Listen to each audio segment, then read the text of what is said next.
చూడండి, వాక్యంలోనికి వెళ్దాం.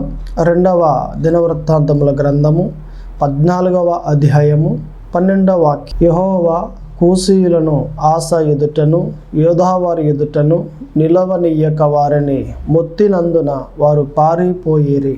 ఈ మాటను బట్టి మనం మాట్లాడుకుంటే ఈ సందర్భం ఎవరి దినములలో జరిగింది అంటే రాజు అయిన ఆస దినములలో జరిగింది. నిజానికి ఆస అనేవాడు యోధావారి మీద రాజుగా పనిచేస్తూ ఉన్నాడు. నిజానికి దేవుని దేశములు ఎన్నేనంటే 2, ఇజ్రాయేలీ దేశం ఒకటి, రెండవది యోధా దేశం ఒకటి. ఈ 2 దేశాలు కూడా దేవుని ప్రజలే ఉంటారు. అయితే ఇజ్రాయేలు దేశం అయితే 9 గోత్రాలన్నర, యోధా దేశం అయితే 2 గోత్రాలన్నర. ఈ 2 దేశాలు కూడా దేవుని ప్రజలు, దేవునికి ఎప్పుడు కూడా ప్రార్థన చేస్తూ దేవుని ఎదుట అనుకూలంగా నడుస్తూ దేవుణ్ణే మహింపరుస్తూ జీవిస్తున్న ప్రజలై ఉన్నారు. అయితే ఈ మాటను బట్టి మనం చూస్తే ఆస కొన్ని సంవత్సరాలు పరిపాలన చేశాడు యోధావారిని.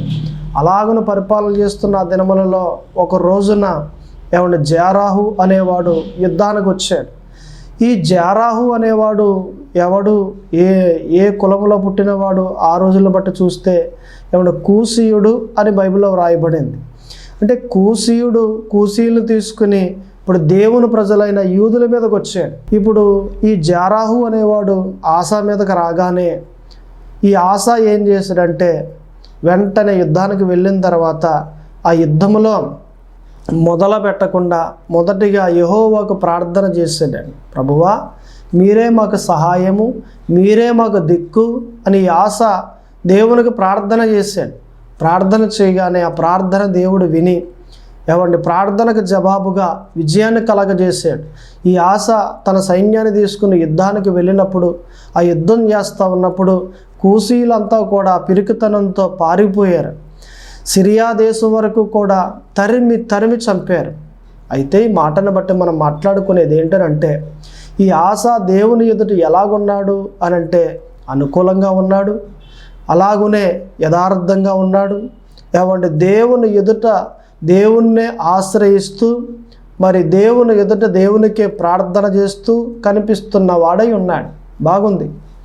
అయితే ఇదే ఆస 2వ సమస్య రాగానే ఎలా ఉన్నాడు అనేది మనం చూడాలి.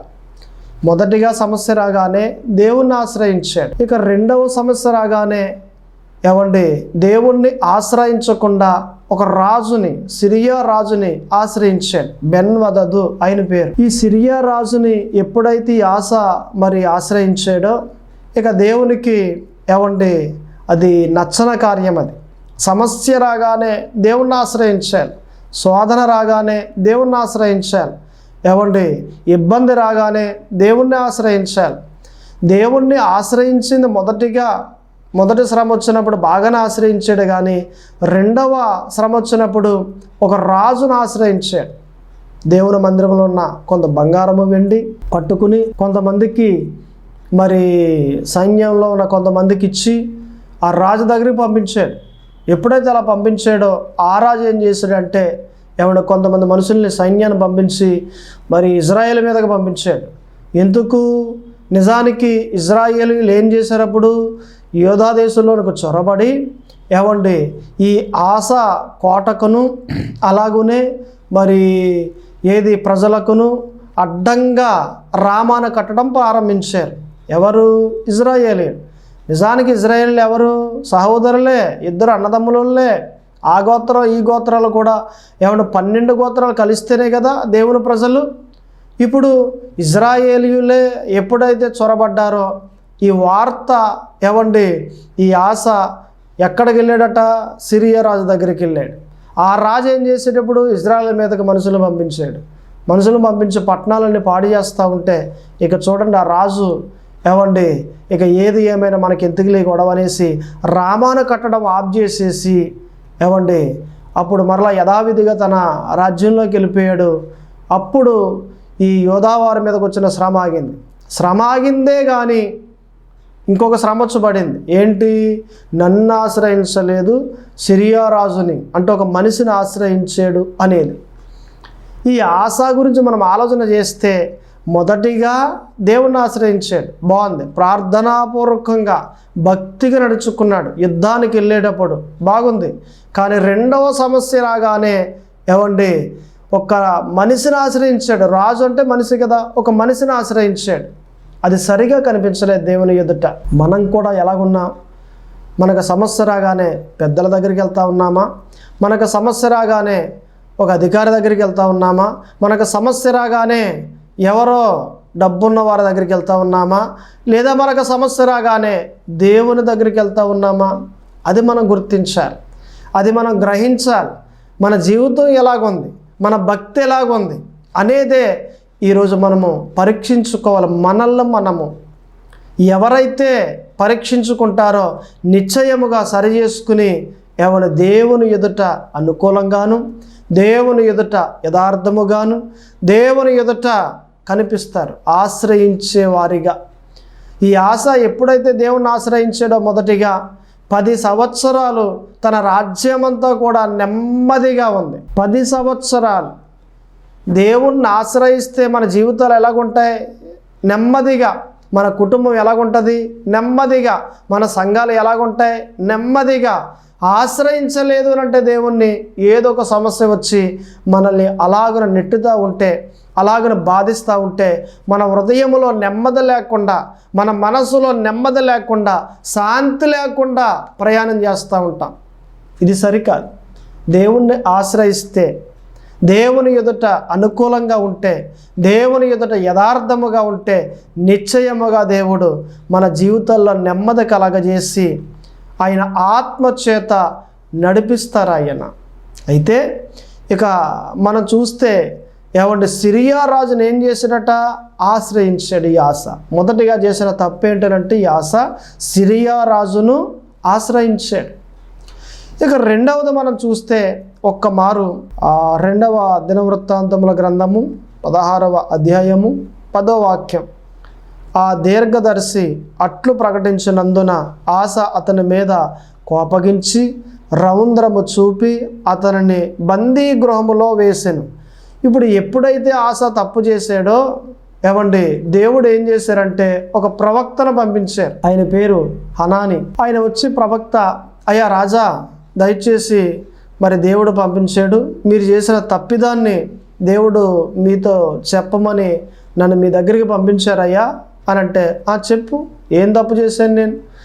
ఏమీ లేదు. మొదటిగా సమస్య వచ్చినప్పుడు మరి దేవునికి ప్రార్థన చేశారు, దేవుని ఆశ్రయించారు కదా. మరి రెండవదిగా సమస్య వచ్చినప్పుడు మీరు సిరియా రాజు అయిన బెన్హదదును మరి మీరు ఆశ్రయించారు కదా. మీరు ఒక మనిషిని ఆశ్రయించడం తప్పది, దేవుడు మీకు తెలియజేయమన్నారు అని అన్నాడు. ఇప్పుడు ఆశ ఏం చేయాలి? దేవుని పాదాలు పట్టుకుని క్షమాపణ కోరాలి, తన తప్పు తెలుసుకుని. అలాగను చేయటం మానేసి తనకున్న అధికారాన్ని చూపించి ఈ ప్రవక్తను ఏం చేశాడంటే బందీ గృహంలో వేసాడు. దేవుడు ఎన్నుకున్నాడు ప్రవక్తని, దేవుడు అభిషేకించాడు ఆ ప్రవక్తని. ఏమండి, దేవుడు ఏర్పాటు చేసుకున్నాడు ఆ ప్రవక్తని. దేవుడు ఎన్నుకున్న, అభిషేకించిన, ఏర్పాటు చేసుకున్న ఆ ప్రవక్తను, దేవుని సేవకుణ్ణి బంధించేసాడు, బందీ గృహంలో వేసేసాడు. ఇది ఆశ చేసిన రెండవ తప్పు. ఆశ 3 తప్పిదాలు చేశాడు. ఏమండి, ఆశ చేసిన రెండవ తప్పు ఏంటంటే మరి ప్రవక్తను ఏం చేసినట? బంధించేసాడు. సేవకుడు ఏవో ఒక మాట పలకచ్చు, గద్దించవచ్చు, లేదా ఏదైనా ఒక తప్పే చేయొచ్చు. తప్పే చేసాడు అనుకోండి, ఆ కూడా మనకెందుకు, దేవుడే చూసుకుంటాడు. సేవకుడు ముందరేమో వందనాలు చెప్పి, సేవకుడు వెనకాలేమో తందనలాడి, ఇలాగనే సేవకుడు ఎలా చేస్తున్నాడు అలా చేస్తున్నాడని ప్రవక్త నిమిత్తమే, సేవకుడు నిమిత్తమే తప్పుగా మాట్లాడితే దేవుడు ఊరుకుంటాడా? యెహోవా అభిషేకం కలిగిన ఒక సేవకుని గురించి తప్పుగా మాట్లాడితే దేవుడు ఊరుకుంటాడా? మాకు శ్రమలు వచ్చేసాయండి, మనకు బాధలు వచ్చేసాయండి, మాకు ఇబ్బందులు వచ్చేసాయండి, ఇలాగను మాట్లాడుతూ ఉంటారు కదా. నేను అంటాను, శ్రమలు ఎందుకు వస్తాయి? సేవకుని బలపరిస్తే వస్తాయా? సేవకుని బలహీనపరిస్తే వస్తాయా? బలహీనపరిస్తే. సేవకుడి గురించి మంచిగా మాట్లాడితే వస్తాయా? సేవకుని గురించి తప్పుగా మాట్లాడితే వస్తాయా? తప్పుగా మాట్లాడితే. కాబట్టి ఒక సేవకుని గురించి మనము తప్పుగా మాట్లాడడానికి వీలే లేదు. మాట్లాడకూడదు అలాగా, అది మంచిది కాదు. ఏమండి, ఏది మంచిది అని అంటే ఒక సేవకుని బలపరచాల మనం. ఒకవేళ ఏమండి తప్పు చేశాడు అనుకోండి, ప్రార్థించు దేవునికి, మీ సేవకుని సరిచేయి అని దేవునికి ప్రార్థించు, అది సరి.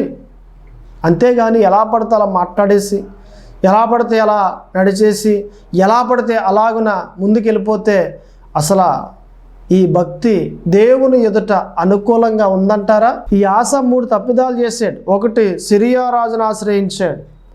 2, ప్రవక్త అయిన హనాని ఏమండి ఆ పాస్టర్ని బందీ గృహంలో వేసేసాడు, బంధించేసాడు. 2 తప్పులు అక్కడికి. మొదటేమో సమస్య రాగానే ప్రార్థన చేశాడు, ప్రార్థనాపూర్వకముగా దేవా మీరే మాకు దిక్కు. దేవుడు ఏం చేశాడు?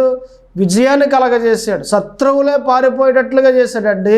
అంతలాగా విజయాన్ని కలగజేశాడు. ఇప్పుడు నిజానికి ఆ జూ ఉందట ఒక ప్రాంతంలో, ఆ జూలో ఒక సింహం ఉంది. ఒక రోజున అది తప్పించుకుని గ్రామంలోకి వచ్చేసింది. అలా గ్రామంలోకి వచ్చేసినప్పుడు ఆ వీధి కుక్కలు 10 ఉన్నాయి. ఆ కుక్కలు ఆ సింహాన్ని చూసి దాని మీద పడి ఈ 10 కుక్కలు కూడా సింహాన్ని చంపేశాయి. ప్రజలంతా వచ్చేసారు, వీధిలో వారు కూడా అంతా వచ్చేసారు, గ్రామస్తులు పక్క గ్రామస్తులు అంతా అక్కడికి వచ్చేసారు. అరే ఏంటిది, కుక్కల చేతిలో సింహం చచ్చిపోయిందా? అసలు ఈ మాట అసలు బాగోలేదు. సింహం చేతిలో కుక్కలు చచ్చిపోతాయి కానీ కుక్కల చేతిలో సింహం చచ్చిపోవడం ఏంటి, బాగోలేదు ఈ మాట అని అందరూ అనుకుంటూ ఉన్నారు. పేపర్ వారు, మీడియా వారు అంతా వచ్చేసారు, చూశారు. పేపర్లో కూడా రాసేసారు, ఏమని? కుక్కల చేతిలో సింహం బలి అని రాశారు. ఏదో మొత్తం మీద కథ ఇలాగ ఎదరికెళ్ళిపోయింది. ఒక 2 నెలలు పోయిన తర్వాత అడవిలో ఉన్న సింహం వచ్చింది ఎక్కడికి, అదే గ్రామంలోనికి. ఈ 10 కుక్కలు చూసే, ఒరే మొన్న సింహం దొరికిందిరా, మన చేతిలో చచ్చింది, ఈసారి ఈ సింహం కూడా చచ్చిపోద్దిరా, పదండి అనేసి 10 కుక్కలు మాట్లాడుకుని ఏమండి ఈ అడవి సింహం మీదకి వెళ్ళే. దాని మీదకి వెళ్తే దాడి చేస్తూ ఉంటే ఆ సింహం ఏం చేసిందంటే దొరికిందని దొరికినట్లుగా పండించి కొడితే ఒక్కొక్క దానికి కేజీ కండ ఊడిపోయిందట. మొత్తం 10 కుక్కల్ని చంపేసి ఏమండి దానికి కడుపార తినేసిందట కొన్ని కుక్కల్ని. ఏది గెలిచింది? అడవి సింహం. జూ నుండి వచ్చింది సింహమే, అడవి నుండి వచ్చింది సింహమే, కానీ అది చచ్చింది కుక్కల చేతిలో. ఇది కుక్కలు చంపేసింది, ఇది జయించింది, అది ఓడిపోయింది. కారణం ఏంటి? జూలో ఉన్న సింహానికి ఏమంటే పోరాటం రాదు. దానికి ఎప్పుడు టైం టు టైం, ఉదయాన్నే 9 గంటలకి మాంసం ముద్దేస్తారు, తింటది. సాయంత్రం 3 గంటలకి మరలా మాంసం ముద్దేస్తారు, తింటది. టైం ప్రకారంగా దానికి పెడతారు. కానీ పోరాడి ఏమండి తింటది ఆహారం, జూలో ఉన్నది తిందు. దానికి పోరాటం రాదు. కానీ అడవిలో ఉన్న సింహం అలా కాదు. ఒక రోజు ఆహారం తినాలంటే పోరాడే తింటుంది. అది పరిగెట్టి ఒక జింకను పట్టుకుందనుకోండి, తింటా ఉందనుకోండి, ఎలుగుబంటి వచ్చిందనుకోండి దాంతో పోరాడుతుంది, తోడేలు వచ్చిందనుకోండి దాంతో పోరాడుతుంది. ఏది ఏమైనా ఇంకొక జంతువును వెళ్ళగొట్టి ఇదే తింటుంది. అంటే పోరాడి తినే గుణం దేనికొంది? అడవిలో ఉన్న సింహానికి ఉంది. పోరాటం వస్తే జయిస్తాం, పోరాటం వస్తే ఏమండి ఏ మాత్రం తగ్గకుండా దేవునికి అనుకూలంగా బ్రతుకుతాం. ఇదే పోరాటం. ఇది ఆత్మీయ జీవితాన్ని బట్టి చూస్తే ప్రార్థనా పోరాటం. క్రైస్తవునికి ఏమి రావాలి? ప్రార్థన చేయటం రావాలి. ప్రార్థన చేయటం కానీ వచ్చిందా జయిస్తాం మనం. శ్రమ రాగానే, శోధన రాగానే, ఇబ్బంది రాగానే ఎవడు మొకాలేసి దేవునికి ప్రార్థన చేసి ప్రభువా నాకు సహాయం చెయ్యి అని అంటే దేవుడు సహాయం చేస్తాడు. ఏ పోరాటం ఇది? ప్రార్థనా పోరాటం. జూలో ఉన్న సింహానికి పోరాటం రాదు, ఓడిపోయింది, కుక్కల చేతిలో చచ్చింది. అడవిలో ఉన్న సింహానికి పోరాటం వచ్చు, రోజు అదే పని దానికి. కాబట్టి 10 కుక్కలను అది చంపేసింది, దాని కడుపు నిండా తింది. 2 సింహాలే, అందరూ క్రైస్తవులే, అందరూ దేవుని బిడ్డలే, సంఘానికి వచ్చేవారంతా దేవుని పిల్లలే. కానీ కొంతమందికి పోరాటం వచ్చు, మరి కొందరికి ఏమి రాదట? పోరాటం రాదు. ఎవరైతే ప్రార్థనా పోరాటం కలిగి ఉండరో వారు ఓడిపోతారండి. శ్రమ రాగానే పడిపోతారు, శోధన రాగానే పడిపోతారు, ఇబ్బంది రాగానే పడిపోతారు. కానీ ప్రార్థనా పోరాటం వచ్చిన ప్రతి క్రైస్తవుడు కూడా జయిస్తాడు, జయించుకుంటూ ముందుకు వెళ్తాడు. సమస్యను చూసి భయపడడు, నిందల చూసి భయపడడు, శోధన చూసి భయపడడు, ప్రతి దాన్ని జయించుకుంటూ ముందుకెళ్ళిపోతాడు. నా దేవుడే నాకు సహాయకుడు, నా దేవుడే నన్ను నడిపిస్తాడు, నా దేవుడే నాకు గెలుపునిస్తాడు, ఆయన జయించే వ్యక్తిగా ఉంచుతాడు ఆయన అని ఏమాత్రం భయపడకుండా దేవుని యొక్క ఆత్మ చేత నడిపించబడతా ఉండి జయించుకుంటూ ఈ ఆత్మీయ జీవితంలో ముందుకు సాగుతూ ఉంటాడు. భయము అనేది తన హృదయంలో కలగదు. కొంతమంది చూడండి, ఈ ప్రార్థనా పోరాటం లేక భయపడిపోతారు.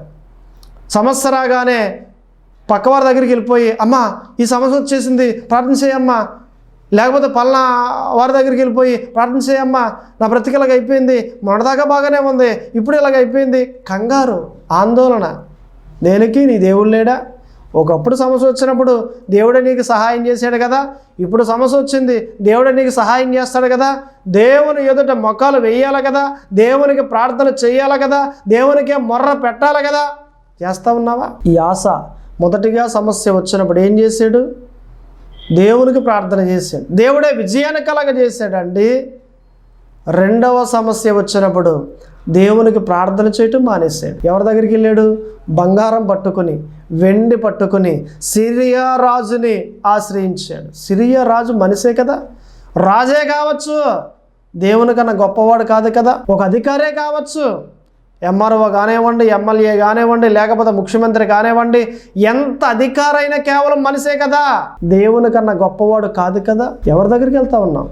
నీకు సమస్య రాగానే ఎవరి దగ్గరికి పరుగులు తీసుకుంటూ వెళ్ళి ఆశ్రయిస్తూ ఉన్నావు? నీకు శోధన రాగానే, నీకు శోధన వచ్చిందా? మొఖాలేసి దేవుని ఎదుట ప్రార్థించు, ఖచ్చితంగా నీకు విజయాన్ని దేవుడు కలగజేస్తాడు ఆయన. ఈ ఆశ 3 తప్పిదాలు చేశాడు. ఒకటి, సిరియా రాజుని ఆశ్రయించాడు, అది ఆశ చేసిన మొదటి తప్పు. రెండవది, ప్రవక్తను మరి బందీ గృహంలో వేసేసాడు, అది రెండవ తప్పు. ఇక మూడవది మనం చూస్తే 2వ దినవృత్తాంతముల గ్రంథము 16వ అధ్యాయము 12వ వాక్యం. ఆస తన ఏలుబడి యందు 39వ సంవత్సరమున పాదములలో జబ్బు పుట్టి తాను బహు బాధపడినను, దాని విషయములో అతడు మరి యెహోవా యొద్ద విచారణ చేయక వైద్యులను పట్టుకొనెను. మరలా ఎక్కడికి వెళ్ళిపోయాడు? ఇప్పుడు పాదంలో జబ్బు పుట్టిందండి, నడవడానికి వీలు లేదు, అనారోగ్యం వచ్చేసింది. ఇప్పుడు ఎవరి దగ్గరికి వెళ్ళాలి? ఇప్పుడు దేవుని దగ్గరికి వెళ్ళాలి మొదట, తర్వాత వైద్యుల దగ్గరికి వెళ్ళాలి. కానీ ఆశ ఏం చేశాడు? డైరెక్ట్గా వైద్యులను పట్టుకున్నాడు. అయ్యా సహాయం చేయండి, మీరే నాకు నా కాలు విషయంలో సహాయం చేయండి. డాక్టర్ గారు ఏం చేస్తారండి? ఇప్పుడు ఆపరేషన్ చేయాలి, సంతకాలు పెట్టించుకుంటారు. దేనికి? మా వంతు మేము చేస్తాం, కానీ ఒకవేళ కానీ చనిపోతే మాకు సంబంధం లేదు, మా వంతు మేము చేస్తాం. కాపాడేది ఎవరు? దేవుడే. ఆ డాక్టర్లు కూడా దేవుని మీద ఆధారపడతా ఉన్నారు కదా. అంటే డాక్టర్లు మనుషులండి, డాక్టర్లు నియమించింది ఎవరు? దేవుడే. ఒక అధికారి నియమించింది ఎవరు? దేవుడే. కానీ ఆ అధికారి, ఆ డాక్టర్ మనిషి, దేవుని కన్నా గొప్పవాడు కాదు. ఈ ఆశ ఇది తెలుసుకున్నాడా? పాదములో జబ్బు పుట్టినప్పుడు డాక్టర్ని ఆశ్రయించాడు, వైద్యులను ఆశ్రయించాడు అక్కడికి వెళ్ళి. ఇది ఆశ చేసిన 3వ తప్పు. నీకు అనారోగ్యం వచ్చింది, నీ ఆరోగ్యం పాడైపోయింది, నీ ఎముకల్లో ఏదో ఇబ్బంది వచ్చింది, నీ కడుపులో ఏదో ఇబ్బంది వచ్చింది, నీ అవయవాలు ఏవో దెబ్బతిన్నాయి. అయితే నువ్వు ఎక్కడికి రావాలి? ఎవరిని ఆశ్రయించాలి? దేవుణ్ణి కదా. మొదటగా దేవుని దగ్గరకు వచ్చి మొఖాలేసి ప్రార్థన చేసి, ప్రభువా నాకు సహాయం చేయని దేవుణ్ణి ఆశ్రయించి ఆయనకి ప్రార్థన చేసి అప్పుడెళ్ళి హాస్పిటల్కి. డాక్టర్ గారి దగ్గరికి వెళ్ళొద్దని చెప్పట్లేదు దేవుడు, అధికారుల దగ్గరికి వెళ్ళొద్దని చెప్పట్లేదు దేవుడు. కానీ మొదటిగా దేవుణ్ణి ఆశ్రయించి, మొదటిగా దేవునికి ప్రార్థన చేసి అప్పుడు వెళ్ళు. నువ్వు ఎక్కడికి వెళ్ళినా దేవునికి సహాయం చేస్తాడు. అది కదా. మరి ఆశ ఏం చేశాడు? వైద్యులను ఆశ్రయించాడు. ఇది 3వ తప్పు. అలా చేయొచ్చు అంటారా? చేయకూడదు. కాబట్టి ప్రతి ఒక్కరూ కూడా దేవుని మీద ఆనుకోవాలి, దేవుణ్ణి ఆశ్రయించాలి. ఎవరైతే దేవుని మీద ఆనుకుని ఆయన్నే ఆశ్రయిస్తారో నిశ్చయముగా దీవించబడతారు. మరికొందరు ఉన్నారు, డబ్బును ఆశ్రయిస్తారు. ఇక డబ్బు ఎక్కడికి నడిపిస్తూ ఉంటే అక్కడికి వెళ్ళిపోతూ ఉంటారు. డబ్బు డబ్బు డబ్బు డబ్బు. వాళ్ళ గుండెకే కూడా డబ్బు డబ్బు అని కొట్టుకుంటుందే కానీ లబ్ డబ్ అని కొట్టుకోదు. అంత పిచ్చి డబ్బు అంటే. అది లాక్కెళ్ళిపోద్ది ఎక్కడికి ఆఖరికి అగ్నిగుండాన్ని తీసుకెళ్ళిపోద్ది డబ్బు అనేది. చాలామంది అలాగే ఉన్నారు. డబ్బు కోసం హైదరాబాద్ వెళ్ళిపోతారు, డబ్బు కోసం వైజాగ్ వెళ్ళిపోతారు, డబ్బు కోసం వేరే దేశం వెళ్ళిపోతారు, డబ్బు కోసం అనేక రకాలుగా అనేక ప్రాంతాలకు వెళ్ళిపోతారు. వెళ్ళడం తప్పు కాదు, దేవుడు తీసుకెళ్తే వెళ్ళు. కానీ డబ్బు కోసమే ప్రయాణం చేస్తే ఒకరోజు ఆ డబ్బు అగ్నిగుండానికి తీసుకెళ్ళిపోదు. అగ్నిగుండానికి చంపుద్ది, నిన్ను చంపేంత వరకు వదలదే ఆ డబ్బు. దేవుడు ఎంత ఇచ్చాడో అంతా తీసుకో. ఇప్పుడు చాలామంది ఆలయంలో చక్కగా సాగుతూ ఉంటారు. సాగుతూ ఉన్నప్పుడు అరే ఇక్కడైతే 30,000 వస్తుంది, మరి హైదరాబాద్లో అయితే నాకు 60 వస్తుంది కదా, 60,000 వస్తే 30,000 డబల్ వస్తుంది అనేసి అక్కడికి వెళ్ళిపోతారు. దేనికోసం వెళ్ళిపోయారు? డబ్బు కోసం. ఆలయాన్ని వదిలేసి, సంఘాన్ని వదిలేసి, ఆత్మీయ తండ్రిని ఆత్మీయ తల్లిని వదిలేసి ఎక్కడికి వెళ్ళిపోతారట? డబ్బు కోసం ప్రయాణాలు చేస్తూ ఉంటారు. డబ్బు కోసం ఏరియా మార్చేస్తారు, డబ్బు కోసం ప్రాంతాన్ని మార్చేస్తారు, డబ్బు కోసం అనేక రకాలుగా ప్రయాణం చేస్తూ ఉంటారు. వారిని డబ్బు చంపుద్దే కానీ రక్షించదు. ఇప్పుడు ఒక ప్రాంతంలో గుడ్డోడు గూనోడు ఉన్నాడండి. గుడ్డోడు గూనోడు అని అంటే అడుక్కునేవారు, భిక్షమెత్తుకుంటారు. ఒక రోజున అనుకున్నారు, రే నువ్వు నేను అడుక్కుంటా ఉంటే నీకు ఏమీ రావట్లేదు, నాకేమి రావట్లేదు, ఈరోజు ఏం చేద్దామంటే ఇద్దరు కలిసి అడుక్కుందాంరా. నీకు కళ్ళు కనిపించావు కదా, నువ్వు రోడ్డు మధ్యలో కూర్చో, ఇలాగా నేను గూను కదా, నేను నిన్ను చూపించి అడుగుతాను, నీ దగ్గరికి వచ్చి అందరూ కూడా డబ్బులు వేస్తారు, ఇలాగ ఈరోజు చేద్దాం, ఏమన్నా రోజు మీద మరి ప్రతిఫలం ఏమన్నా ఉందో లేదో చూద్దాం మనం అని మాట్లాడుకున్నారు, మాట కలుపుకున్నారు. అలాగే చేద్దాం ఈరోజు అని ఇద్దరు మాట్లాడుకుని అలా చేశారు. ఇక కళ్ళు లేని వ్యక్తి ఎక్కడ కూర్చున్నాడు? రోడ్డు మధ్యలో. ఈ గూనుడు ఏం చేస్తూ ఉన్నాడు? నడుము పనిచేయదు, అలా ఒంగుని వెళ్ళి అయ్యా ధర్మం చేయండి అని అడుగుతూ ఉంటే వెళ్ళేవారు వచ్చేవారు అరే ఒక 10, 5 ఎంత ఉంటే అంత ఇస్తూ ఉన్నారు. ఇక తన చేతిలో ఏముంది? ఒక గిన్నె ఉంది. ఏమండి, గిన్నె నిండా నిండిపోయే డబ్బులు ఆ రోజు సాయంత్రం 5 ఆ సమయంలో. అయితే సరిగ్గా ఒక ఆయన కారులో కూర్చుని ఉన్నాడు, ఈ ఇద్దరిని గమనిస్తూ ఉన్నాడు. నిజంగా బ్యాంక్ దగ్గరికి వచ్చాడు, వచ్చి బ్యాంకులో 50,000 ఇవ్వాలి. ఈ ఇద్దరిని చూసి అరే వారానికి 10 రోజులకి మనం ఎలాగ బ్యాంకులో వేస్తూ ఉంటాం కదా 50,000 రూపాయలు వచ్చిన ఆదాయాన్ని బట్టి ఈసారి ఇద్దరికి వేసేద్దాం, పాపం చాలా బాధల్లో ఉన్నారు, తనకేమో కళ్ళు కనిపించవు, తినకేమో గూనోడు కాబట్టి ఏదో మొత్తం మీద సహాయం చేసిన వానిగా తృప్తిగా ఉంటాను, నా జీవితంలో ఎవరికి ఏం చేయలేదు కదా, ఈ కార్యం చేద్దామని మనసు వచ్చి కారులోంచి కిందకి దిగి ఏవండి సరిగ్గా 50,000 రూపాయల కట్ట తన గిన్నెలో ఇద్దరికి చెప్పేసేసాడు. ఇక చూడండి, ఉదయం మొదలుపెట్టి సాయంత్రం దాకా వచ్చిన డబ్బులేమో గిన్నె నిండిపోయాయి, సాయంత్రం 50,000 రూపాయల కట్ట ధనవంతుడు ఇద్దరికి వేసాడు. ఈ ఇద్దరికి కూడా ఒరే మన జీవితం మారిపోయిందిరా, మన జీవితం ఎక్కడికో వెళ్ళిపోయిందిరా, రోజు నీకు నువ్వు నాకు నేను అడుక్కుంటూ ఉండేవాళ్ళం, కానీ ఈరోజు ఇద్దరం కలిసాం, మన జీవితమే మారిపోయిందిరా అని ఇద్దరం మాట్లాడుకున్నారు. ఆ రాత్రికి ఇంటికి వెళ్ళిపోయారు. ఇంటికి వెళ్ళిపోయి వంట చేసుకున్నారని ఇద్దరు కలిసి వంట చేసుకున్నారు. కానీ గుడ్డోడు కనిపిస్తూ ఉంది, అరే 50,000 ఆడికి ఇవ్వాలా, సగం నేనే తీసుకుంటే బాగుంటుంది కదా అన్న దుర్బుద్ధి పుట్టింది. ధనం మీద ఆశ, అపేక్ష.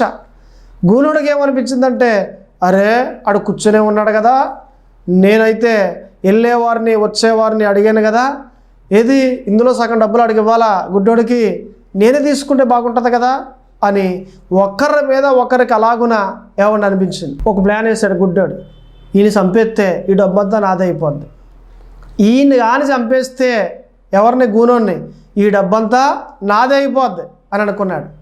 ఒరే ఏది చెరువులో నీళ్ళు తెచ్చుకుంటాం కదా మంచినీళ్ళు, పదరా అని అన్నాడు.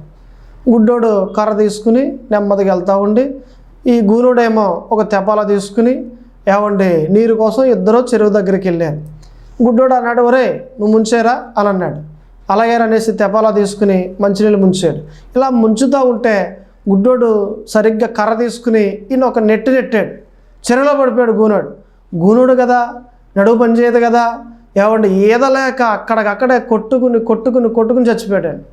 గుడ్డోడు గట్టు మీద ఉండి ఒరే పకేలమని నవ్వి, ఇదిగో డబ్బంతా నాదేరా, డబ్బంతా నాదే, 50,000 రూపాయల కట్టా నాదే, గిన్నె నిండా ఉన్న ఆ డబ్బంతా నాదే అని పకేలమని నవ్వాడు.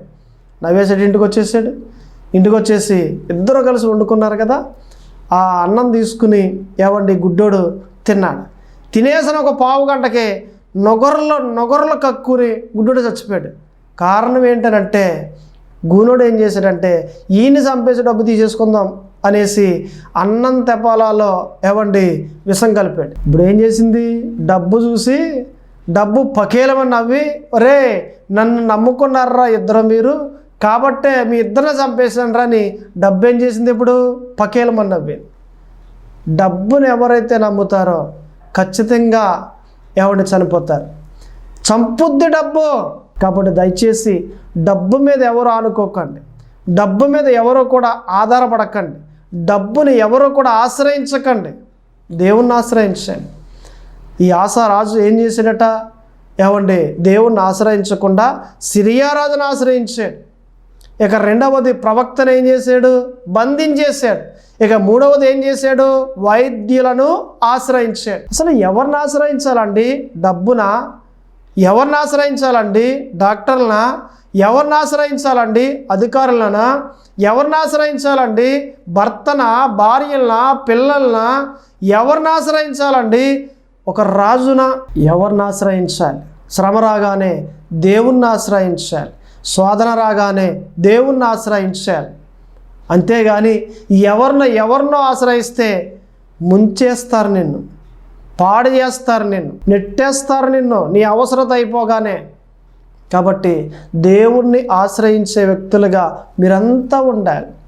ఈ ఆసారాజు ఏం చేశాడు, సిరియా రాజుని ఆశ్రయించాడు. ఈ ఆసారాజు ఏం చేశాడు, ప్రవక్త అయిన ఏమంటే దేవుని సేవకుణ్ణి బందీ గృహంలో వేయించేశాడు. ఈ ఆసారాజు ఏం చేశాడు, వైద్యులను ఆశ్రయించాడు. రాజు అయిన ఆస 3 తప్పులు చేశాడు. ఇటువంటి తప్పులు నీవు చేయకూడదు, ఇటువంటి తప్పులు నేను చేయకూడదు, ఇటువంటి తప్పులు మనము చేయకుండా దేవునికి అనుకూలంగాను, దేవునికి యథార్థముగాను, దేవుని ఎదుట నీతిమంతులుగాను, దేవుణ్ణి ఆశ్రయించేవారిగా శ్రమలలో ఉంటే మనము నిశ్చయముగా దేవుడు దీవిస్తాడు.